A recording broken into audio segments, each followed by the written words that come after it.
Magandang araw. Ngayon po ay magkakaroon ulit po tayo ng talakayan pagdating po sa family development session, no? So, ang ating paksang pag-aaralan po ngayon ay patungkol po sa the parent leader as an advocate, no?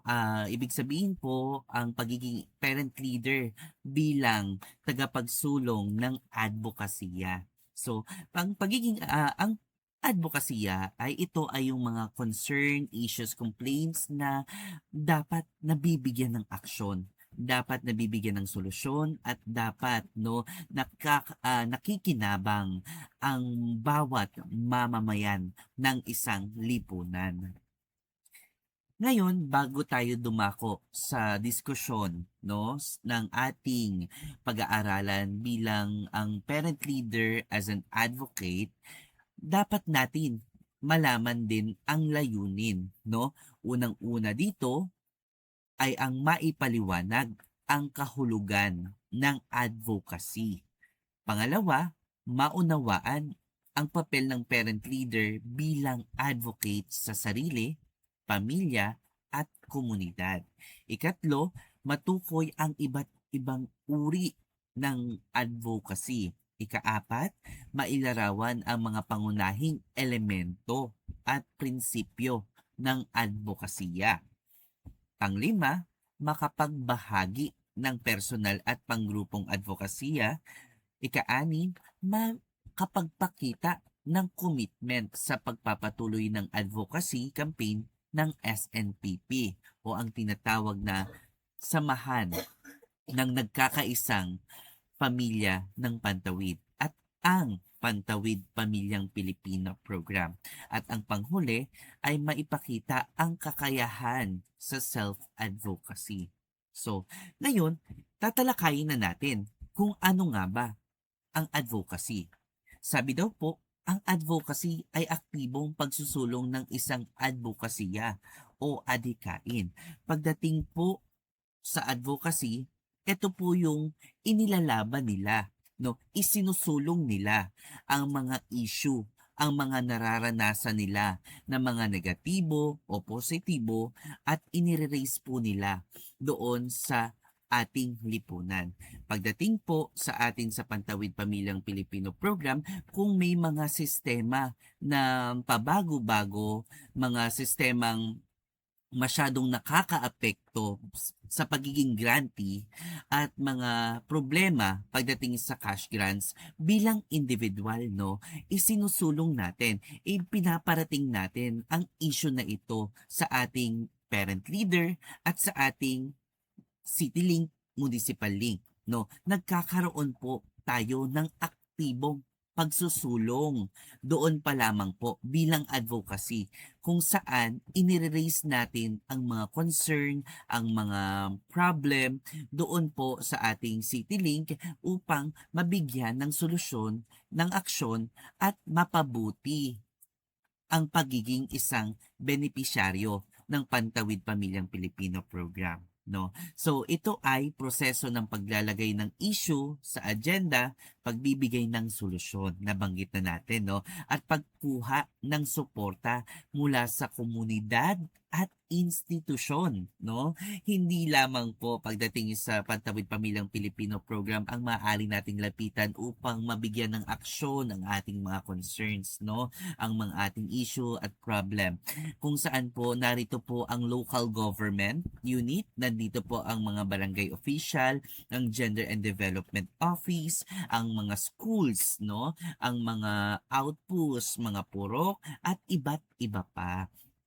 Sila po ang nagiging tulay patungo sa pagsasaayos ng mga sistema na nangyayari at nararanasan natin bilang isang mamamayan, no, ng isang lipunan at bilang isa na ring pagiging four-piece member, no. Dapat po tayong mga individual ay inire-raise natin kung may nakikita tayong negatibo, kung may nararanasan tayong hindi maganda na nakakaapekto sa ating pamilya upang sa advocacy ito, upang sa pag-raise ng concern na ito, upang sa pagsusulong ng mga ito ay nabibigyan ng solusyon at aksyon para sa ikabubuti ng nakararami, no? Hindi ito direktang serbisyo, kundi pagkilos upang magdulot ng matagalang pagbabago sa sistema pa lamang po, no? Kung halimbawa po na ang isang individual ay nag-raise, no? Salita ng mga problema, ng mga concern, complain, reklamo, at iba pa doon sa mga officials natin, no? Doon sa mga kawani na para tulungan tayo na sila po ay nagiging tulay na bilang tagapakinig at para sa pagsasaayos ng sistema na hindi na mauulit pa yung mga nararanasan nating mga individual. Hindi lamang din po sa pagiging individual, kung paano rin, no, para hindi na rin po makaapekto sa ating mga pamilya. Dahil unuuna natin ang seguridad ng pamilya, kaya natin isinusulong-sulong ang mga advokasya, no? Ano nga po ba ang kahalagahan ng advocacy? So, ang advocacy daw po, advokasya, ay nagkakaroon po yon ng vision at nagkakaroon din po yon ng mission, no? Unang-una dito ay nagbibigay boses sa mga mamamayan, no? So, ang bawat inyong reklamo, ang bawat inyong mga nararanasan, mga sinasabing issue na idinudulog natin sa mga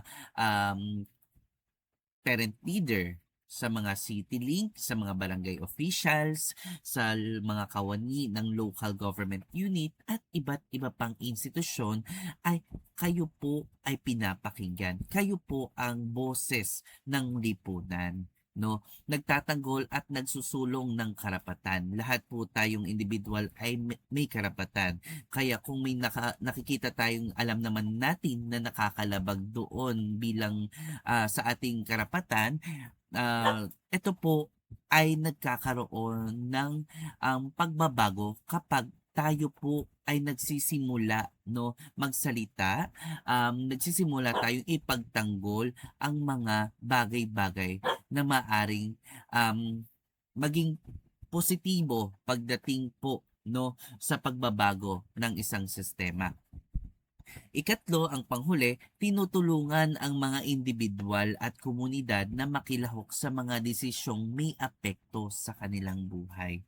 Dahil sa atin, inuuna natin ang mga seguridad ng ating pamilya, no? Bilang individual, kung alam mo at kung ito ay nakakaapekto sa seguridad ng isang pamilya, ng bawat isa, ito po ay dapat na nire-raise natin, dapat na sinasabi natin, ipinapaalam natin sa ating mga officials, no, sa ating parent leader, sa ating mga city link, sa ating barangay official at mga kawani ng local government unit at iba pang institusyon upang matulungan tayo, upang tulungan din natin ang ating pamilya para sa pagbabago, no? Ito na rin po ang magiging role natin bilang mamamayan para sa pagsasaayos-ayos ng mga problema ng isang lipunan upang hindi na maulit ang inyong naranasan,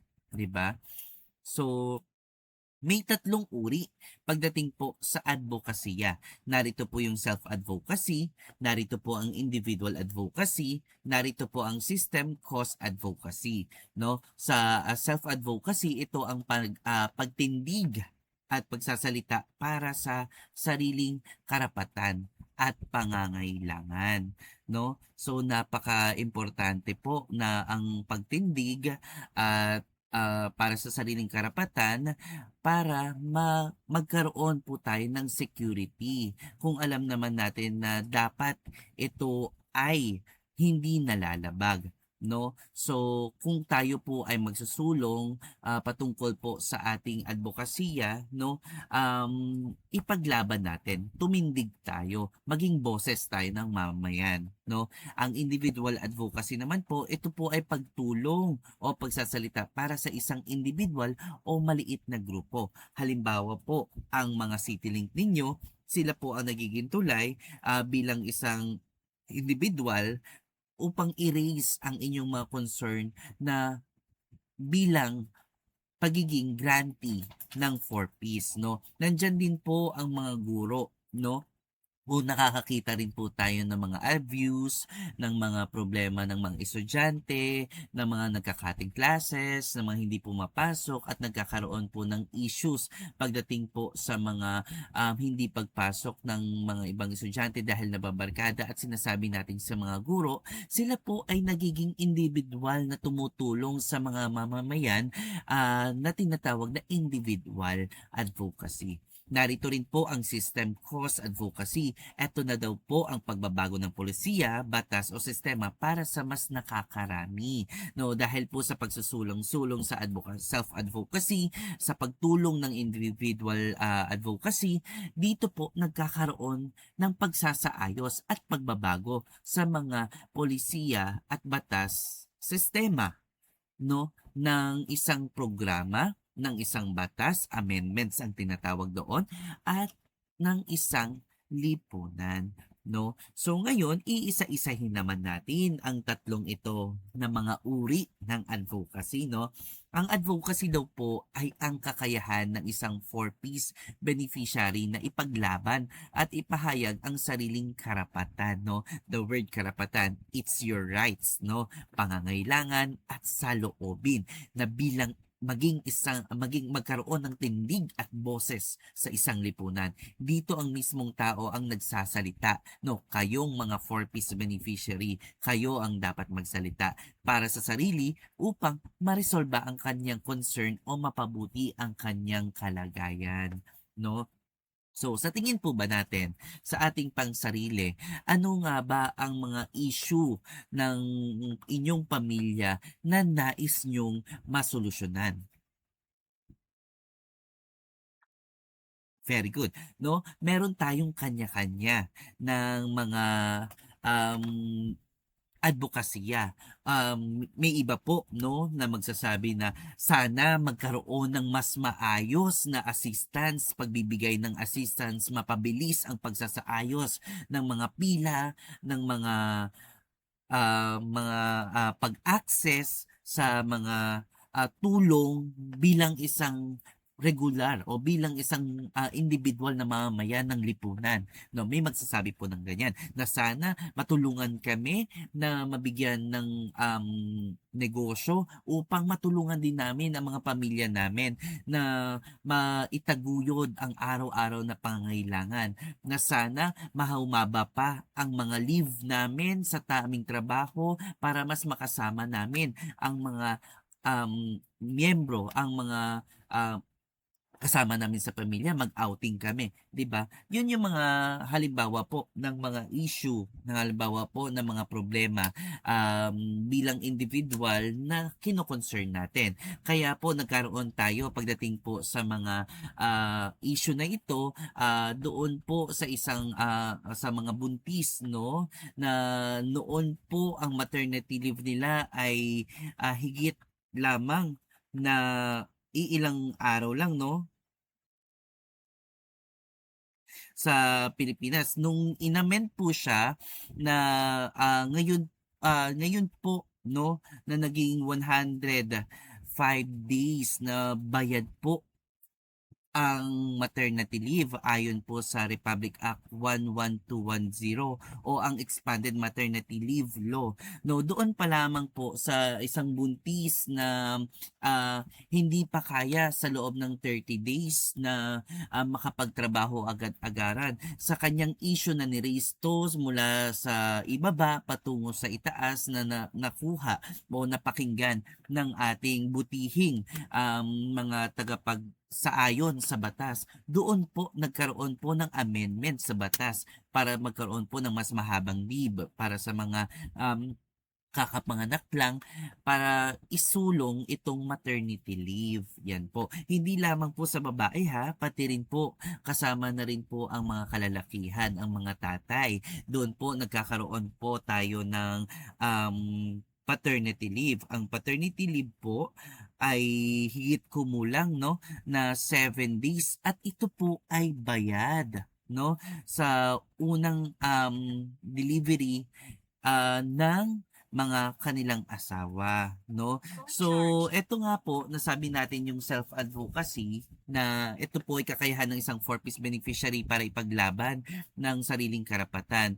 Ibigay na lang natin, no, ang mga senaryo, ang mga isang halimbawa katulad po ng ating pagiging four-piece member.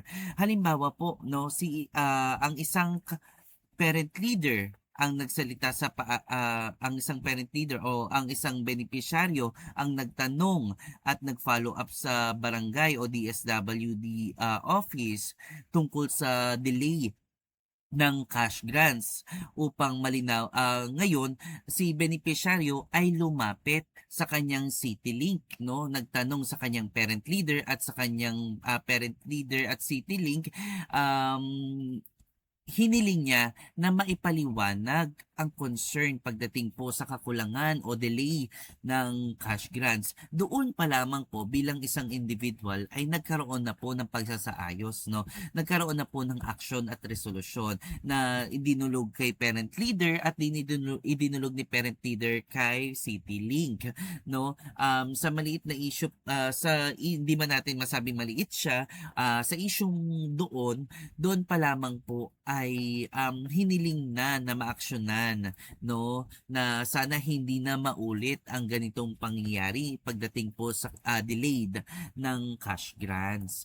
Sana po naunawaan ninyo ang patungkol po sa advocacy. Kumbaga, ang ibig sabihin po ng ating self-advocacy ay sa madaling paghahambing, ipaglalaban ko ang aking sarili. You have the rights to protect your own, no? You have the rights. Ikaw ay may karapatan para protektahan ang iyong sarili, para ipaglaban at tumindig at bumoses tungkol sa iyong nararanasan. Kaya natin ipinaglalaban ang issue na ito. Okay. Ngayon po, dumulog naman po tayo sa individual advocacy. Ano nga ba ang individual advocacy? Ang individual advocacy ay ang pagsasalita o pagkilos para sa isang tao o maliit na grupo na hindi kayang ipaglaban ang sarili nila, no? Karaniwang itong ginagawa ng parent leader, kamag-anak o kawani ng programa para tulungan ang isang vulnerable na benepisyaryo, no? So, yun po, ito po, maganda po itong usapin pagdating po sa four-piece, no? Ang ating mga parent leader ang tagapamagitan sa lahat po ng mga pinapasa nating dokumento, no? Kaya tayo may parent leader upang magkaroon ng mas madaling access sa mga impormasyon na ibinibigay ni CityLink o Municipal Link. Yun po ang nagiging individual advocacy. Kung saan po mas napapadali ang lahat ng bagay kung may tanong po ang isang miyembro ay agad-agaran nabibigyan ng aksyon ng parent leader. O tinatawag ni parent leader sa municipal link o city link upang maipaliwanag kung ano yung mga gagawing bagay, no? Gagawing solusyon doon sa problema. Halimbawa na lang po, no? Bigyan na natin halimbawa to. So, ang isang parent leader ang tumulong sa isang solo parent ng four-piece beneficiary na makipag-ugnayan sa barangay at o yung ang MSWDO upang ma-refer ang kaso ng domestic violence. Sabihin na natin po, si four-piece beneficiary ay nagkaroon po ng problema na domestic violence ng maritary abuse, binubugbog ng asawa. Itong si grantee, no, ng four-piece ay dahil wala siyang malapitan, dahil wala siyang makausap. Ang lagi niya lang nakakausap since si grantee ay aktibong pumupunta ng family development session. Nasabi niya ito kay parent leader. Na si parent leader po ay naging tulay, naging individual advocacy upang itugon nito sa mga offices para tulungan ang itong four-piece grantee na ito, dahil sa abuse na nararanasan. Kahit sabihin natin 'tong isang tao lang 'to, na tumulong sa kanya na si parent leader, naging malaki pa rin 'no, ang value. Naging mahalaga pa rin ang ginampanan ni parent leader doon upang maiparating ang issue ng 4-piece grantee doon sa barangay officials o doon sa mga social workers para maaksiyunan o bigyan ng solusyon yung abusong nangyayari sa isang pamilya, 'no?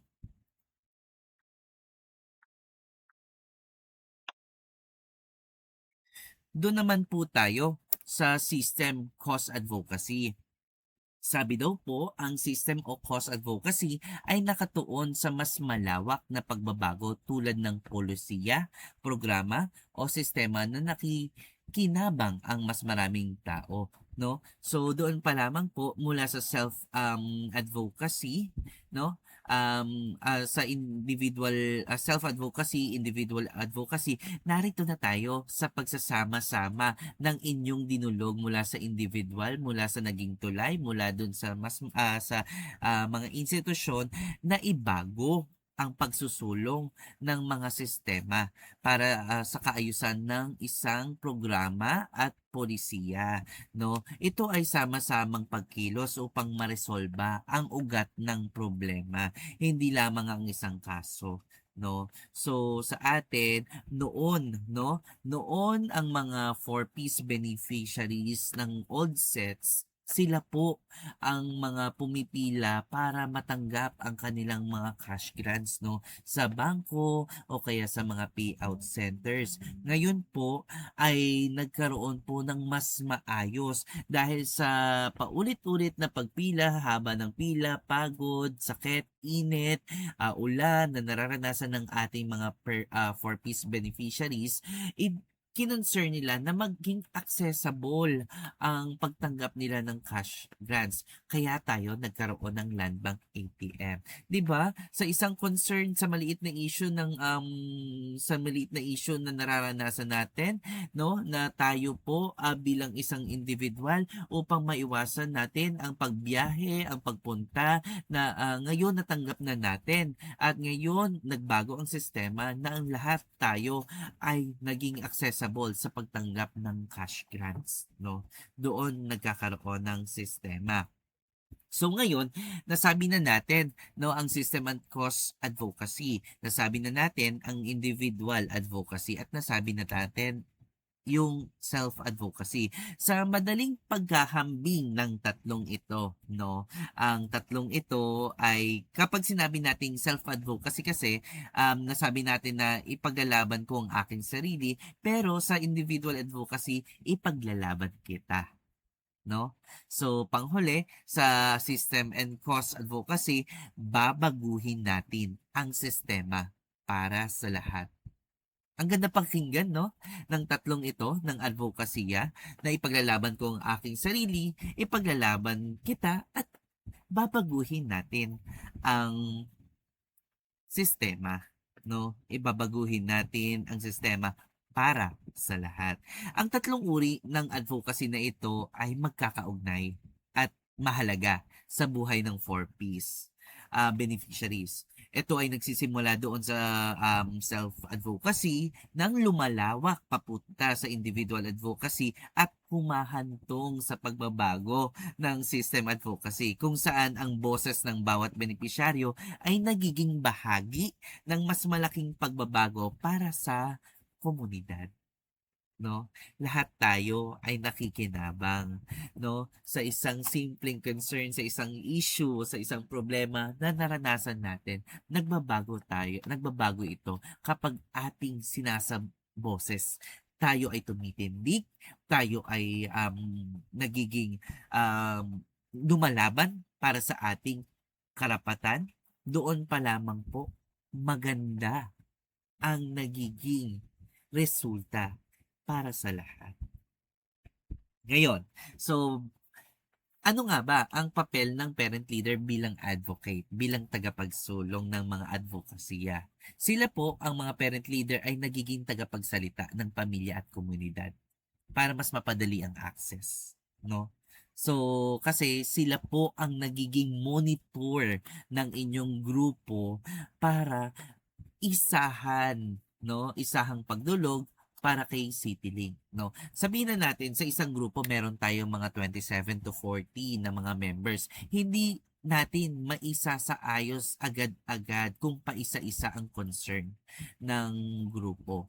At si CityLink ay magkakaroon ng problema sa pagmamanage nito. Kaya tayo may parent leader. Si parent leader, siya po ang nakikipag-coordinate kay CityLink, kay Municipal Link na magiging maayos, no? Magiging maayos, kung ano yung magiging paliwanag, kung ano yung magiging magandang aksyon sa problema ng isang pamilya, ng isang pagiging 4Ps. Kung may nararanasang problema sa pamilya, abuso, hindi nag-aaral, mga updates sa school, pagdadagdag ng bata, ng mga SWIDI concerns, ang schedule ng FDS, schedule ng mga ganitong mga programa, part ng ating partners, sila po ang nagiging tulay at nagiging hakbang, no? Nagiging tulay sila sa atin na maging maparating sa atin ang mga impormasyon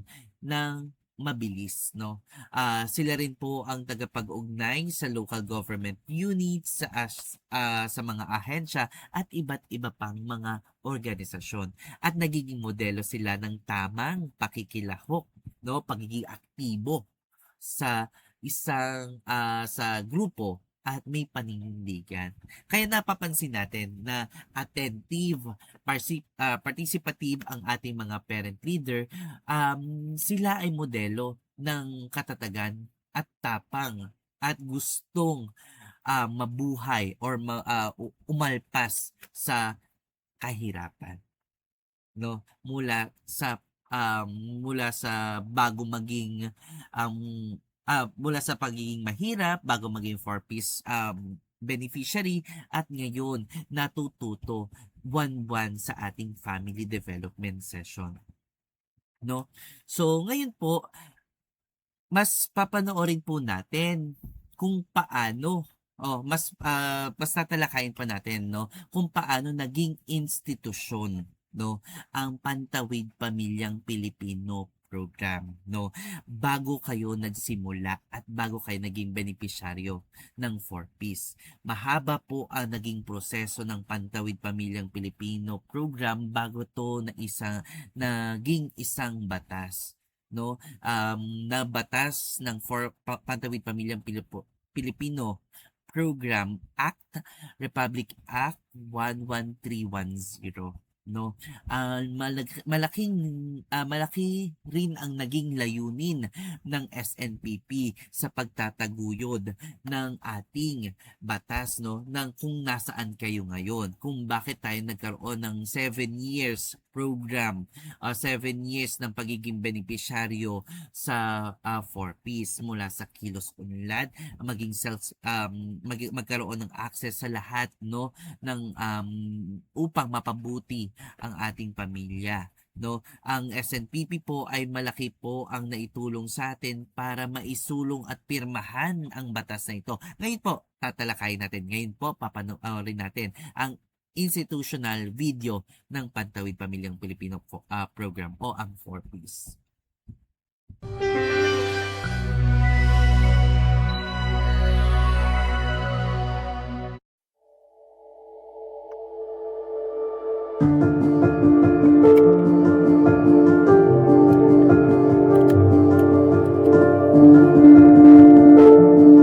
Sa napakahabang panahon, kahirapan ang isa sa pinakamalaking hamon na hinaharap ng ating bansa.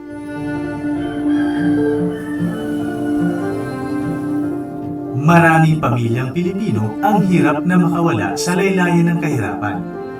Upang tugunan ang suliraning ito, nabuo at formal na inilunsad ng pamahalaan ang Pantawid Pamilyang Pilipino Program o 4Ps noong 2008.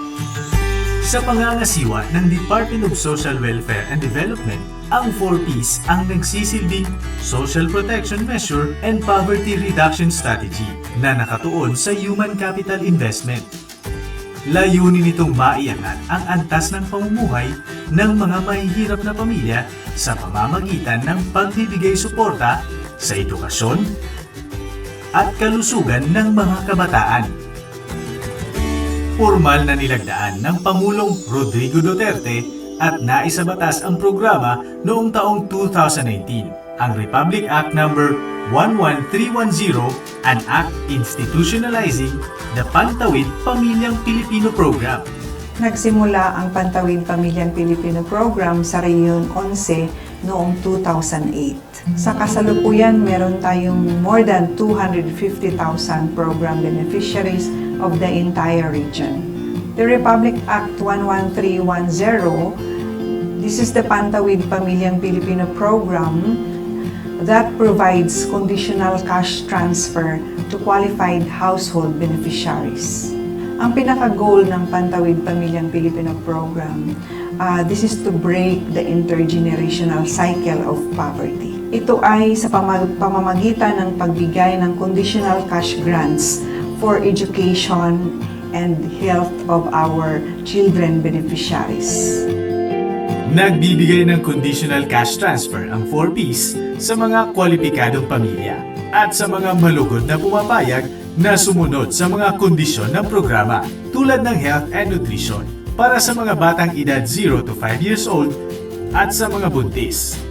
Education para sa mga batang 3 to 18 years old at community and family development sessions para sa mga magulang. May sinusunod na program cycle ang 4Ps, pagtukoy ng probinsya o munisipalidad o ang Small Area Estimates, Supply Side Assessment upang masigurong may health and education facilities ang lugar, pagpili ng kwalipikadong pamilya, validasyon at pagrehistro ng pamilya, pag-enroll ng final list ng mga benepisyaryo sa Land Bank of the Philippines, pagbibigay ng unang cash grant, verifikasyon ng pagsunod sa mga kondisyon, pagbibigay ng mga susunod na cash grant sa nakatakdang buwan na nakabase sa pagsunod nila sa mga kondisyon sa program. Ang conditional cash transfer sa mga kwalipikadong household beneficiaries ay tatagal ng hanggang 7 taon. Meron ding ginagawang community assemblies o pagtitipon upang talakayin ang update sa programa at tugunan ang mga katanungan at hinaing ng mga benepisyaryo. Nahimo kong beneficiary sa 4Ps katong 2015. Ila kong gi-assist diri sa Purok 1, Barangay Lisada kung unsa nga akong sitwasyon. Og tulo sa akong mga anak ang nahimong benepisaryo sa 4Ps. Kada 2 ka bulan makadawat mi og cash grant. Magkakaibang cash grant package ang handog ng 4Ps. 750 pesos kada buwan para sa kalusugan. Kasama na rin ang FDS. 300 pesos para sa bawat batang nasa daycare, kindergarten at elementarya. 500 pesos para sa mga nasa junior high school. At 700 pesos naman para sa mga nasa senior high school. Bawat pamilya ay may maximum na 3 batang benepisyaryo na pumapasok sa eskwela at kailangan hindi bababa sa 85% ng attendance kada buwan. Meron din silang karagdagang 600 pesos na rice subsidy kada buwan at automatic PhilHealth coverage. Binibigay ang cash grant sa pamamagitan ng cash card na maaaring ma-withdraw sa ATM o di kaya ay over-the-counter transactions. Ang mga benepisyaryo ay inaasahang mag-i-exit o gagraduate sa programa alinman sa susunod na sitwasyon ang mauna. Kapag nag-edad ng 19 years old ang huling monitored child. Kapag nakapagtapos na ng senior high school ang huling monitored child. Kapag umabot na sa 7 taon sa programa ang pamilya. Kapag ang pamumuhay ng mag-anak ay napabuti at kaya ng bumukod base sa isasagawang assessment ng programa. Kapag ang pamilya ay voluntaryo o kusang aalis sa programa. O kapag ang pamilya ay nakagawa ng paglabag sa alituntunin ng programa. Bukod sa compliance verification, may isinasagawa ring case management kung saan mas sinusuri ang iba pang mga pangangailangan at sitwasyon ng mga benepisyaryo. So, ang case management ay isang pamamaraan ng pag-assess ng isang kliyente, ginagawa ng isang social worker para ito ay malaman ang lahat ng mga kailangan ng isang kliyente. Importante talaga siya is because we really wanted to provide the basic services to the client, appropriate to his needs or to her needs para angat ang kanyang buhay.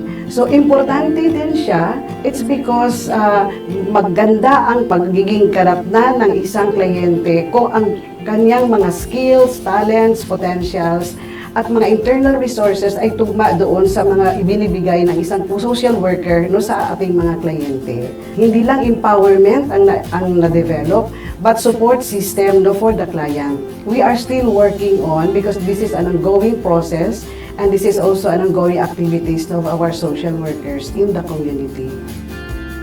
Dito na rin pumapasok ang usaping gender and development para sa lahat ng benepisyaryo at mga karagdagang hakbang para sa ating mga benepisyaryong Indigenous People o IPs. Para naman sa istruktura ng programa,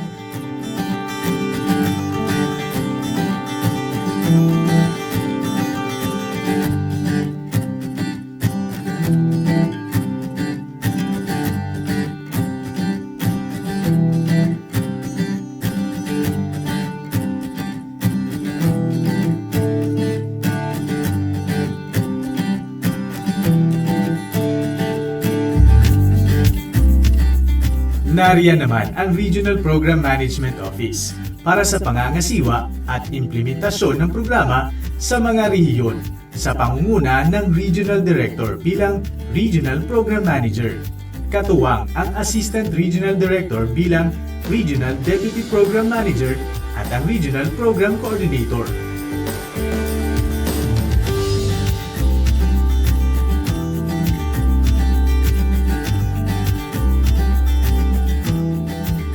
Sa rehiyon ng Davao, mayroong 6 na Provincial Operations Offices.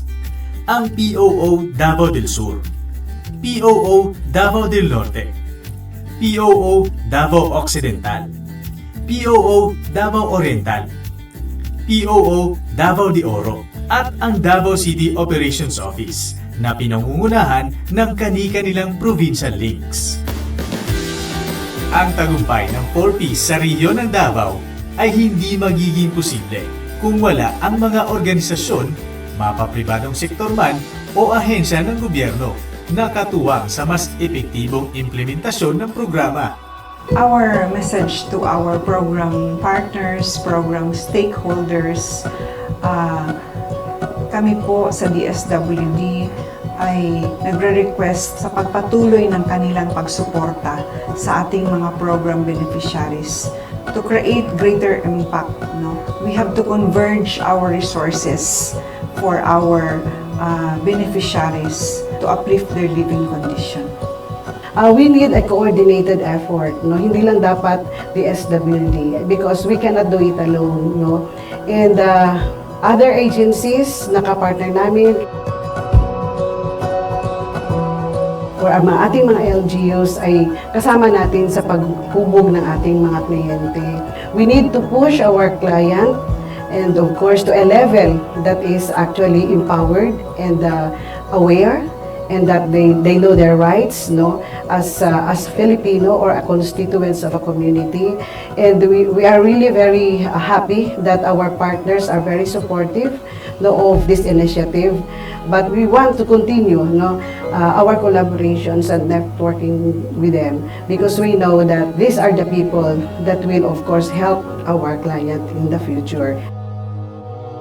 Ang taus-pusong pagsuporta ng mga organisasyon at ang kwento ng pag-asa at pagsisikap ng mga benepisyaryo sa rehiyon ng Davao ay magsisilbing inspirasyon ng Regional Program Management Office 11 ng programang 4Ps upang patuloy na gampanan ang tungkulin at bumuo ng mga estratehiya sa pag-angat at pagtaguyod ng pamumuhay ng bawat pamilyang Pilipino.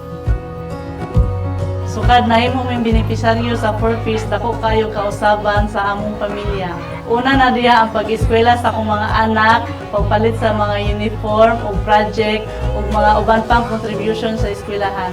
Bahin sa health ug nutrition, mapacheck up na pud ako sila ug matagaan og saktong pagkaon. Pinaagi sa pagpaningkamot sa pag-eskwela sa akong mga anak, positibo ko nga dili nila maagian ang kalisod sa umaabot na panahon. So sa ating mga program partners, stakeholders, sabay-sabay natin tulungan ang ating mga pamilyang nangangailangan para maitawid sila tungo sa magandang bukas. Ang Pantawid Region 11 ay nangangakong paglilingkuran ang pamilyang Pilipino na may pusong Dabawenyo, serbisyong may malasakit at totoo.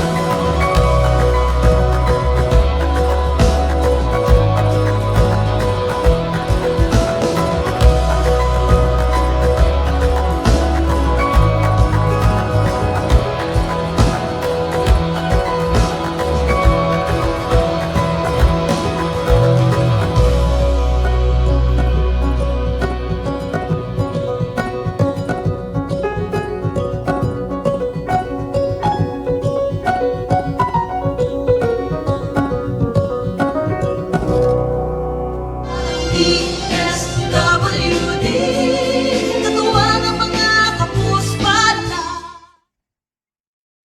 Grabe, no? Bago tayo mapabilang sa 4Ps, no? Naging isa rin tayo sa isa sa mga low income, sa mga na may hirap na pamilya. Hindi man natin masabi na nakakaangat-angat tayo ngayon, pero nakakataguyod, natutuwid natin ang pang-araw-araw, no? Dahil sa tulong din ng Pantawid Pamilyang Pilipino Program.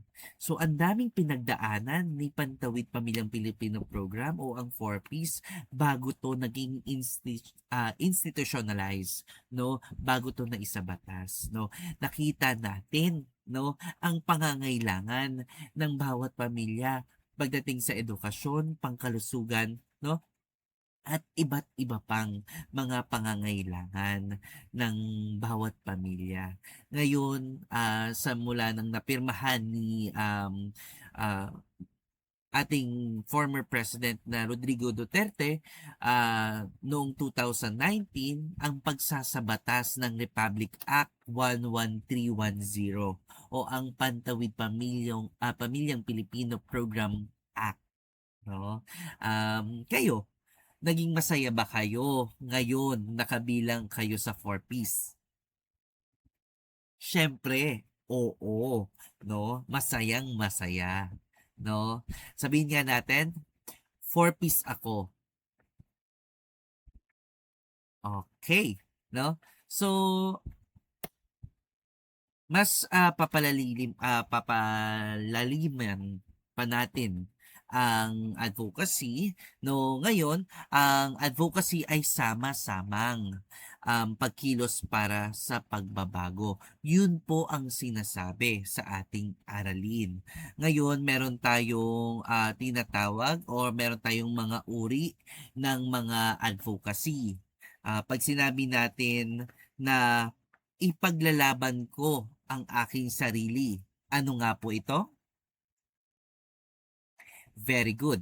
Yun po ay self-advocacy. Ngayon, sabihin naman natin, ipaglalaban kita. Anong advocacy yon?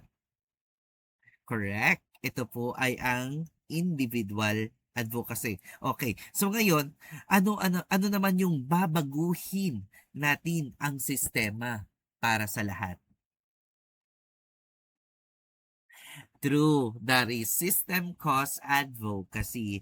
Kahit simpleng boses, no, ay may lakas kapag ginamit para sa kabutihan.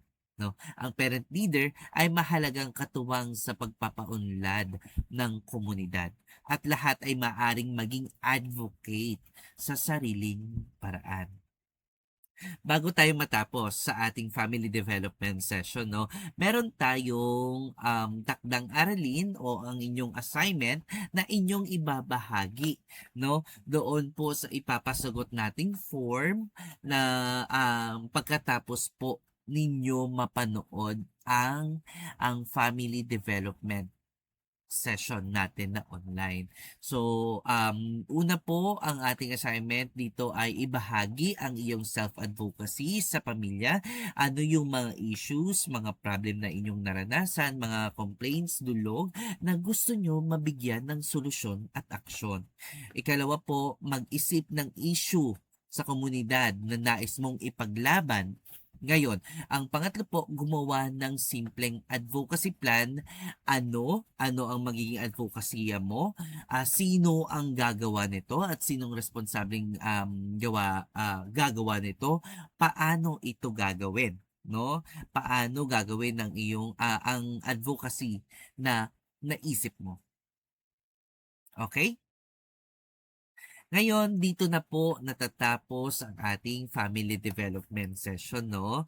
Maraming salamat po sa inyong pakikinig. Hanggang sa muli, si Sir Francis po ito, ang inyong CityLink. Thank you so much.